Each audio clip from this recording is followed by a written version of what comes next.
Bismillahirrahmanirrahim. Assalamualaikum warahmatullahi wabarakatuh. Salam sang sejati.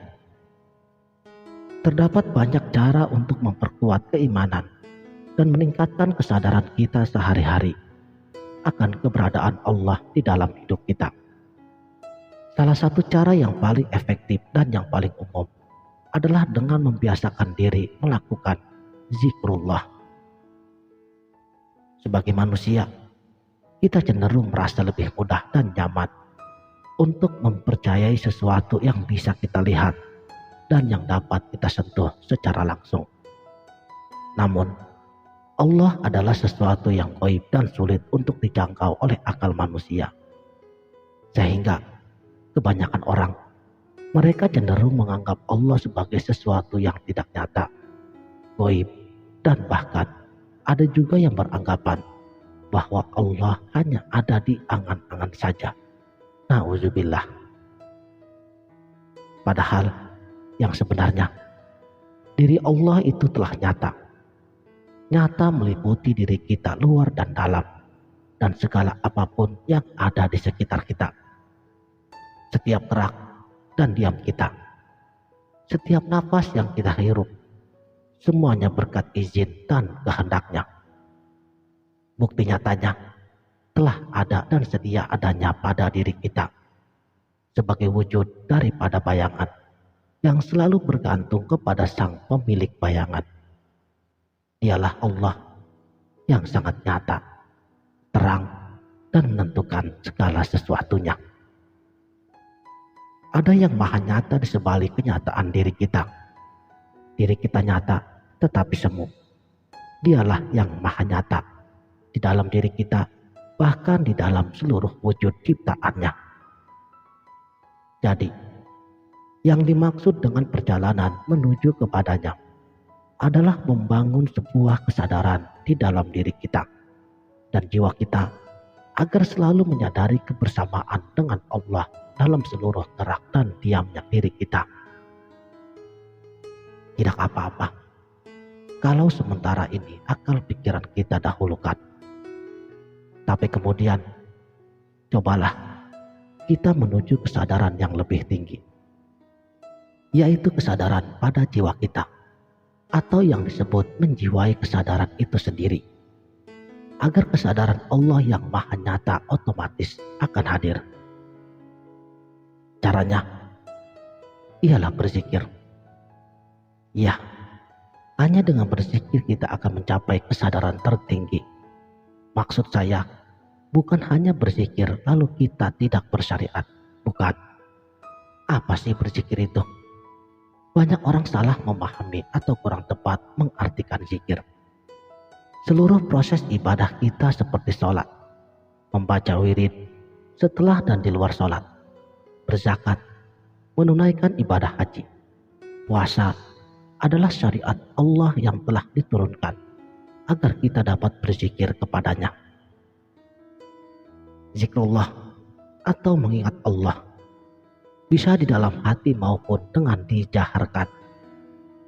Bacaan-bacaan sesudah sholat adalah wirid untuk mengantarkan kita mengingat Allah setiap saat. Kuantitas serta kualitas zikir sangat bergantung dari kehendak Allah itu sendiri. Dan hakikat zikir, Allah mengingat si hamba, maka si hamba dapat mengingat Allah. Jadi tanda-tanda Allah lagi ngopanin atau menurunkan fadl dan rahmatnya. Tiba-tiba seorang hamba ingat bersama Allah. Dan biasanya jika seorang hamba ingat bersama Allah, dia ingin menjalankan syariatnya dan menjauhi segala larangannya. Upaya untuk memunculkan kesadaran tertinggi yang ada pada jiwanya. Sebelum kita memulai dalam perjalanan ini, hendaknya hadirkan kesadaran bahwa segala keinginan kita berzikir untuk menuju kepadanya adalah semata-mata atas pertolongan dan juga anugerahnya, tiada yang lain. Makanya, setiap perbuatan kebajikan selalu diawali dengan Bismillah. agar kita menyadari bahwa kita melakukan kebajikan adalah karena Allah, dari Allah, bersama Allah, hanya untuk Allah, dan hanya menuju kepada Allah.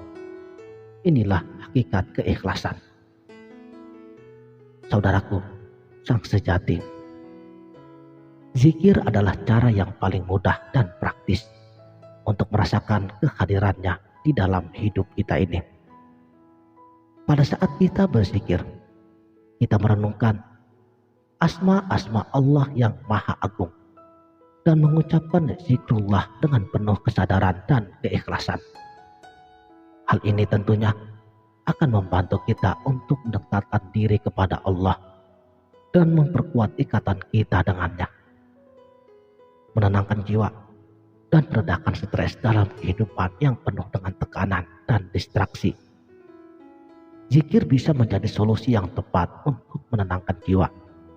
Pada saat kita berzikir, kita merenungkan kebesaran Allah dan meredakan kecemasan serta kekhawatiran apapun di dalam hati kita. Baginda Rasulullah Shallallahu Alaihi Wasallam, beliau juga ahli berzikir dalam menghadapi situasi yang sulit. Dalam berbagai hadis telah menyebutkan tentang keutamaan dan manfaat yang diperoleh dari berzikir. Zikir yang diucapkan dengan hati yang tulus dapat memberikan pahala dan keberkahan kepada kita dalam hidup ini. Sebagaimana apa yang telah disabdakan oleh baginda Rasulullah Shallallahu Alaihi Wasallam, siapa saja yang mengingat Allah ketika ia sendirian, maka Allah akan mengingatnya ketika dia berada di antara orang banyak. Hadis riwayat Muslim.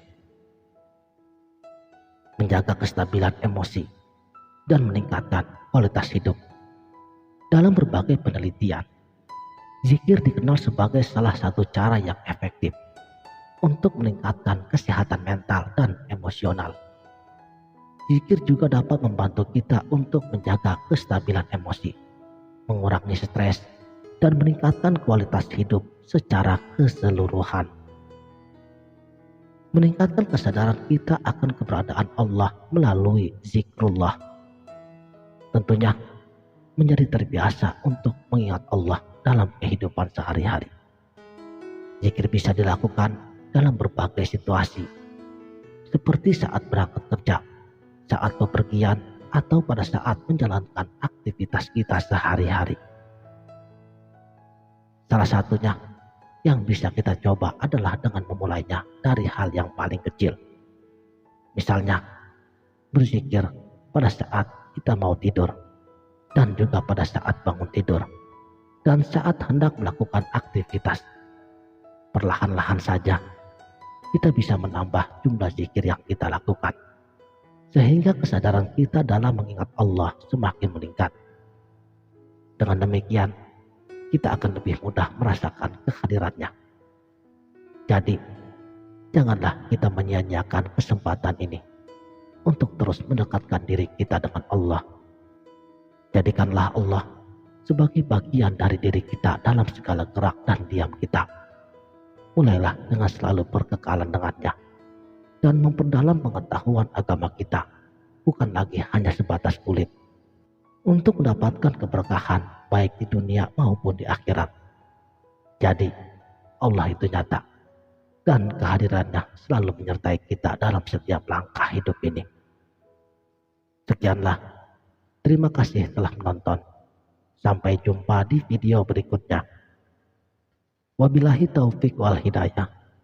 Wassalamualaikum warahmatullahi wabarakatuh.